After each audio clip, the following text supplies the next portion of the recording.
Next to this, you have this circle. This is Cortana. Hello, Cortana. Hello, Cortana. Is she not hearing me?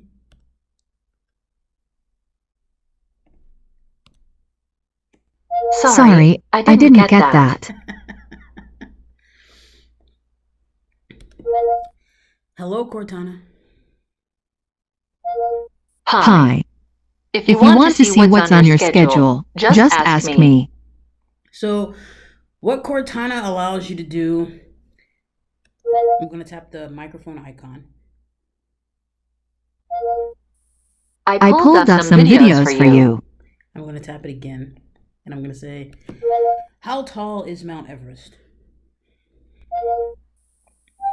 According to LifeScience.com, reaching 29,029 feet, 8,848 meters above sea level, Mount Everest is the highest mountain on Earth.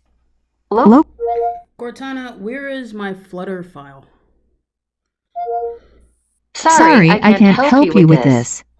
Okay, so what Cortana allows you to do is, Cortana, open settings, please.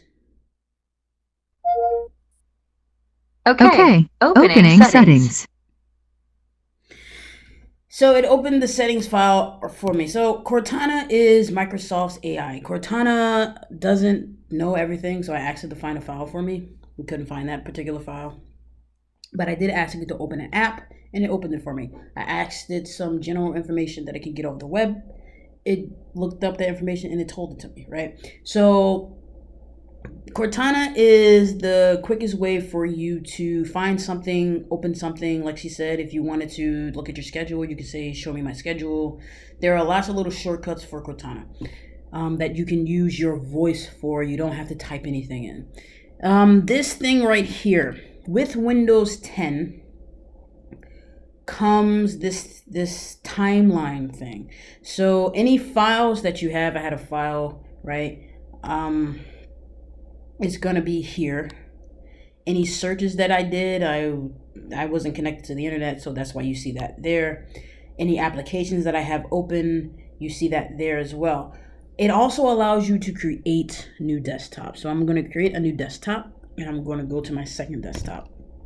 Now, for the most part, everything looks pretty much the same, right? Same background, same shortcuts, same things on the taskbar. Well, wait a minute.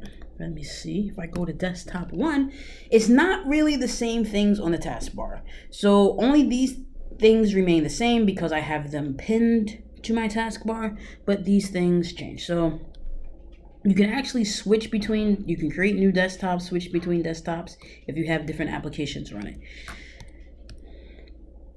This right here with all these icons at the bottom, this is your taskbar. So any application you have open, I have open Internet Explorer open, I have the File Explorer open, I have Whiteboard open, I have the Settings application open, I have a video recording application open.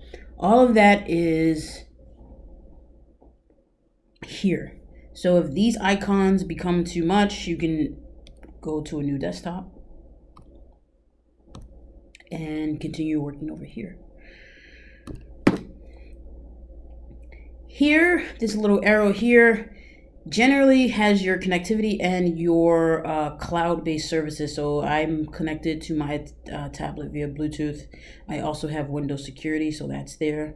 And these are all my kind of cloud-based applications. So I have Adobe Creative Cloud here, my OneDrive here, P Drive, and Skype.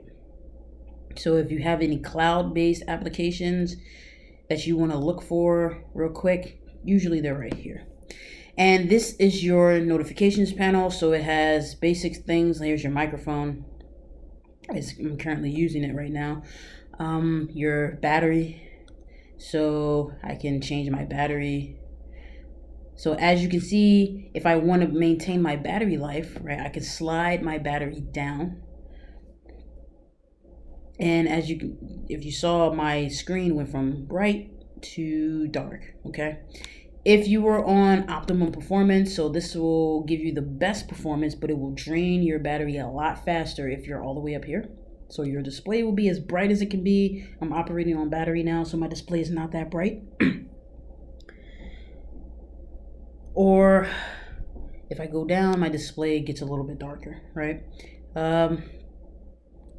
So this is your recommended settings. You don't really need to play with your battery that much unless typically if you need battery power and you can't get to an outlet, then you'll probably want to drop it down. But again, you're going to lose some brightness. So if you have some vision issues, that might be a problem. But if you need to keep working, then that's what you got to do.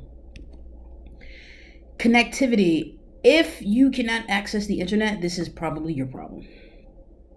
So I'm connected to my internet if I'm in airplane mode.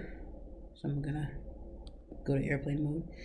It turns off all of my connections. So airplane mode turns off your Wi-Fi.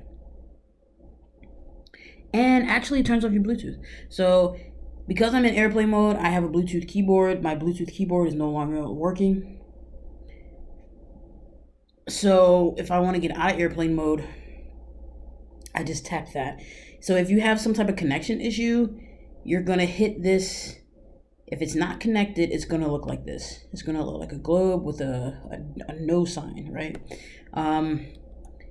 So that means that my Wi-Fi isn't on, but if I tap that, now it's on. And it's connected to my network. Same thing here. Airplane mode, maybe your airplane mode is on, right? So if you having issues with your connections, that is one of the first things you'll want to check. You'll want to check to see if it's in airplane mode, if your Wi-Fi is on, or if it's off. So, sorry.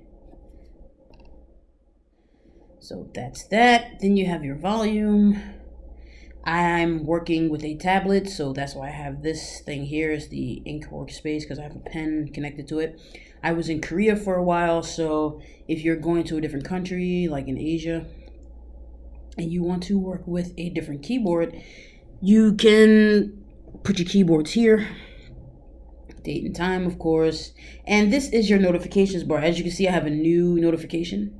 It says one new notification. If I tap it, it's going to open it, and you can see my notification was about my work or school account that I need to be fixed. So anything wrong with your settings, if you get new mail, if you have any updates, it's going to pop up right here on your notification bar, and some other useful things. I'm operating in desktop mode, so tablet mode is not on. This is your location, so if I wanted it to register my location at all times, I could turn this on. You could turn on your battery saver from here too. Okay. So that's that. One quick little thing I wanted to show you. So as you can see, I tapped on my whiteboard and it filled the whole screen. But let's say I wanted to get back to my desktop. How do I get back to my desktop? Well, there are a few ways you can do that. Windows has windows, right? I can either hit the X and close this out, or hit this minimize button, that'll shrink it. But there's a shortcut. So if you just want to get to your desktop really quickly and you don't want to fiddle for this for some reason, if you look down in the corner, you see your time, you see your notifications, and right here is a little highlighted strip. It is very, very tiny. If I tap that strip, if I click on that strip, it takes me right back to my desktop. So if you didn't notice that, now you do. I use that actually more than you would think. That quick, because what it does is if I have this open and this open and this open, right, I would have to close that, then minimize this, right, and then come here and minimize that. But what if I don't want to do all that? What if I just want to get to my desktop really, really fast? You know what I'm going to do? I'm going to go down here, I'm going to click, and then I'm right there to my desktop. So that is the basics of your desktop, where everything is, what everything means. So just take that in a little bit and just take a little bit of breather, and we'll come back and we'll do some more advanced stuff. See you guys later.